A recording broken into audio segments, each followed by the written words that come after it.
3.5 దశాబ్దాలకు పైగా కాంగ్రెస్ అనుబంధంతో అంచెలంచెలుగా ఎదిగారు. విద్యార్థి ఉద్యమ నాయకుడిగా రాణించాడు. పార్టీలో గుర్తింపు సంపాదించుకున్నారు. ప్రత్యక్ష రాజకీయాల్లోకి ఎంట్రీ ఇచ్చారు. తొలి అడుగులోనే ఏకంగా పార్లమెంట్లో అడుగుపెట్టారు. సొంత పార్టీ ఎంపీలే కుళ్లుకునేలా ఉమ్మడి ఆంధ్రప్రదేశ్ కాంగ్రెస్ ఎంపీల కన్వీనర్ గా పనిచేశారు. ఆయనెవరో కాదు, ప్రస్తుత రవాణా బీసీ సంక్షేమ శాఖ మంత్రి పొన్నం ప్రభాకర్.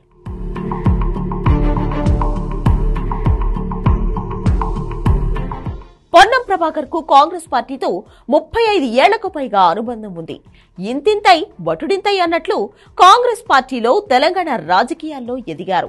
1987లో ఎన్ఎస్యుఐ ద్వారా హస్తం పార్టీతో బంధాన్ని ఏర్పరచుకున్నారు.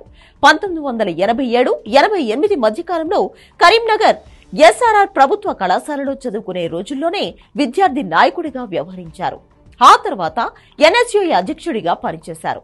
అదే సమయంలో 1987-89 మధ్యకాలంలో ఎన్ఎస్యుఐ జిల్లా ప్రధాన కార్యదర్శిగా, కరీంనగర్ జిల్లా కళాశాలల కన్వీనర్ గా పనిచేశారు. 1989-91 మధ్యకాలంలో ఎన్ఎస్యుఐ రాష్ట్ర కార్యదర్శిగా ఎన్నికయ్యారు. 1992-98 మధ్యకాలంలో ఎన్ఎస్యుఐ జిల్లా అధ్యక్ష పదవిని చేపట్టారు. తెలుగుదేశం పార్టీ హయాంలో విద్యార్థుల సమస్యలపై అవిశ్రాంతంగా పోరాటం చేశారు.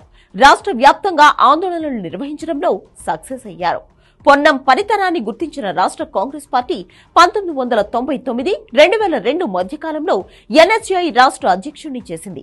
అక్కడి నుంచి పొన్నం ప్రభాకర్ వెనుదిరిగి చూసుకోలేదు.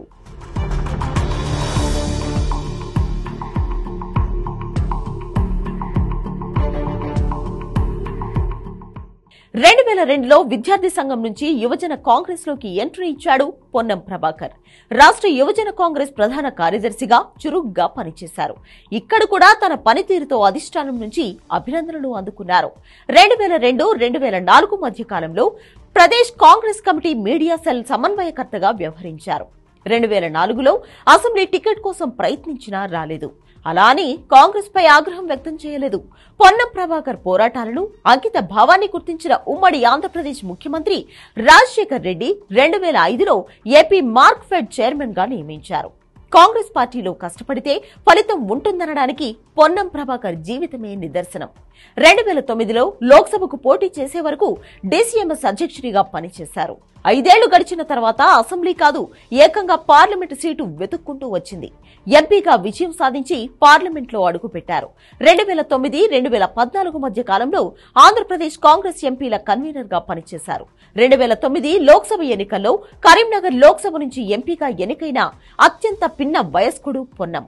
ప్రత్యేక తెలంగాణ వచ్చిన తర్వాత ఎన్నికల్లో పోటీ చేసినా ఆయన్ను పరాజయాలే పలుకరించాయి. అయినప్పటికీ వెనుకంజ వేయలేదు, రాజకీయాల నుంచి తప్పుకోలేదు. కాంగ్రెస్ పార్టీనే ప్రాణంగా జీవించారు. 2018 సెప్టెంబరులో తెలంగాణ ప్రదేశ్ కాంగ్రెస్ వర్కింగ్ ప్రెసిడెంట్ గా నియమితులయ్యారు. 2023లో హుస్నాబాద్ నుంచి ఎమ్మెల్యేగా గెలిచి తొలిసారి అసెంబ్లీలో అడుగుపెట్టారు. రేవంత్ రెడ్డి మంత్రివర్గంలో బీసీ సంక్షేమం, రవాణా శాఖ మంత్రిగా బాధ్యతలు నిర్వర్తిస్తున్నారు. 35 ఏళ్లకు పైగా కాంగ్రెస్ లో ఉన్న పొన్నం ఏనాడు పదవుల కోసం పనిచేయలేదు, పార్టీ కోసం పనిచేశారు. కష్టే ఫలి అన్నది పొన్నం ప్రభాకర్ సిద్ధాంతం.